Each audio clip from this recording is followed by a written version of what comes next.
जय श्री राम। पौष कृष्णा सफला एकादशी का व्रत क्यों किया जाता है? युधिष्ठिर बोले, पौष कृष्णा पक्ष में कौन सी एकादशी होती है, उसका क्या नाम है, क्या विधि है और किस देवता का पूजन होता है? हे जनार्दन, ये मुझसे विस्तार से कहिए। श्री कृष्ण बोले, हे राजन, आपके स्नेह के कारण मैं कहता हूँ कि पौष कृष्ण पक्ष में जो द्वादशी युक्त एकादशी होती है, उसकी विधि लोकहित के लिए मैं तुमसे कहूँगा। इस एकादशी का नाम सफला है। इसके नारायण अधिदेव हैं, विधि पूर्वक उनका पूजन करें। हे राजन, जो सदा एकादशी व्रत करते हैं वे सर्वथा मेरे प्रिय हैं। अब सफला एकादशी पूजन की विधि सुनो। व्रत के अच्छे दिन अच्छे ऋतु फलों से मेरा पूजन करें। सफला में दीपदान विशेष उत्तम कहा गया है। रात्रि में विधि पूर्वक दीपदान करना चाहिए। जब तक नेत्र खुले रहें तब तक एकाग्रचित से रात्रि में जो जागरण करे उसके पुण्य का फल सुनो। हे राजन, उसके समान न तो यज्ञ है, न तीर्थ है, न संसार में कोई व्रत है। 5000 वर्ष तपस्या करने से जो फल मिलता है वह सफला एकादशी के व्रत करने से मिलता है। हे राजन, अब सुनो। महिष्मत राजा की चंपावती नाम की प्रसिद्ध नगरी थी। राजा के 4 पुत्र थे। उनमें लुम्पक नामक बड़ा लड़का बड़ा पापी था। वह पर स्त्रीगामी, जुआरी और वेश्यागामी था।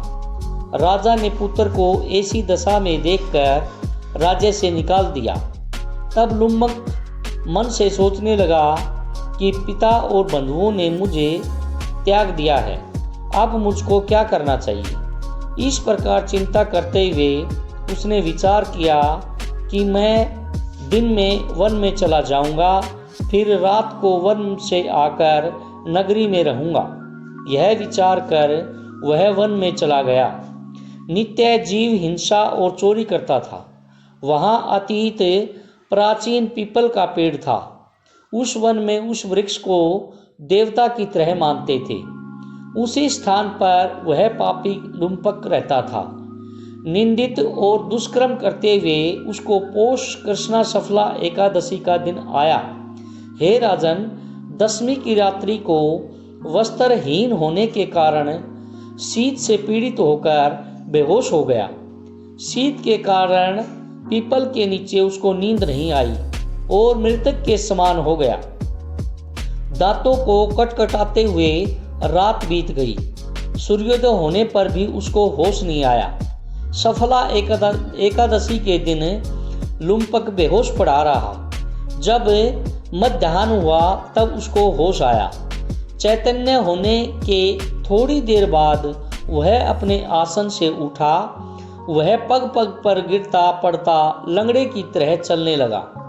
वह भूख प्यास से पीड़ित होकर वन में गया।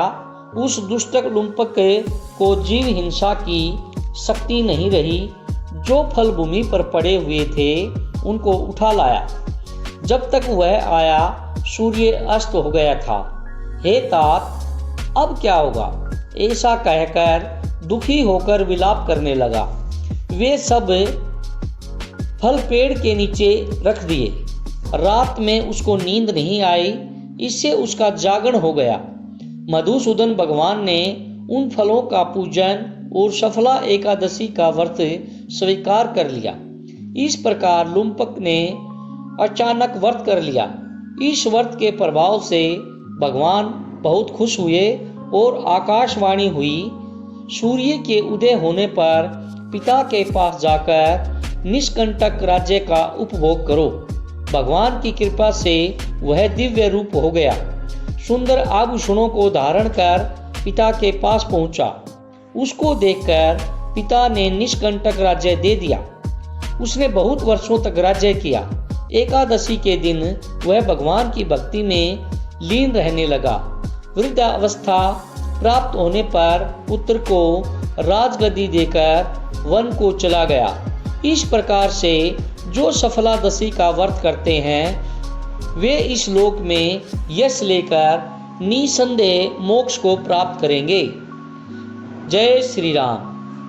अगर पोस्ट अच्छी लगे तो सब्सक्राइब लाइक ज़रूर कर देना।